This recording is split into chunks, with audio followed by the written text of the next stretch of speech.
ব্রাজিলের তারকা নারী ফুটবলার ক্যাথলিন সৌজা ইসলাম ধর্ম গ্রহণ করেছেন। সামাজিক যোগাযোগ মাধ্যমে সৌদি আরবের ক্লাব আল নাসের এক বিবৃতিতে তা নিশ্চিত করেছে। ক্যাথলিন গত 2 বছর ধরে সৌদি ক্লাব আল নাসেরের হয়ে খেলছেন। গত 17 ফেব্রুয়ারি আল নাসের নারী ফুটবল টিম নিজেদের অফিসিয়াল এক্স অ্যাকাউন্টে একটি ভিডিও শেয়ার করেছে।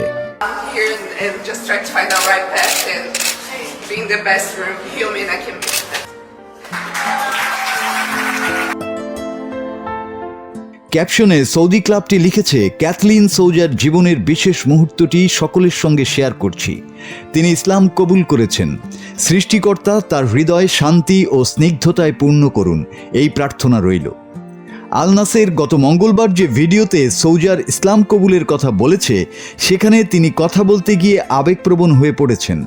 ব্রাজিলের এই তারকা নারী ফুটবলার বলেন, সঠিক পথ খুঁজছিলাম আর আমি নিজে একটি উন্নত সংস্কার গ্রহণ করতে চেয়েছিলাম। ব্রাজিলের নারী ফুটবলার ক্যাথলিন মূলত একজন ডিফেন্ডার। ব্রাজিলের বেইক্সদাদা সস্তিতায় বেড়ে উঠেছেন তিনি। পরবর্তীতে ফুটবলে ক্যারিয়ার শুরু করেন। প্রতিযোগিতামূলক ফুটবলে Bordeaux, inter Milan, Real Madrid এবং আল নাসের এখন পর্যন্ত এই 4 ক্লাবের হয়ে তিনি খেলেছেন। বর্তমানে ক্যাথলিন আল নাসের ফুটবল দলের অধিনায়ক।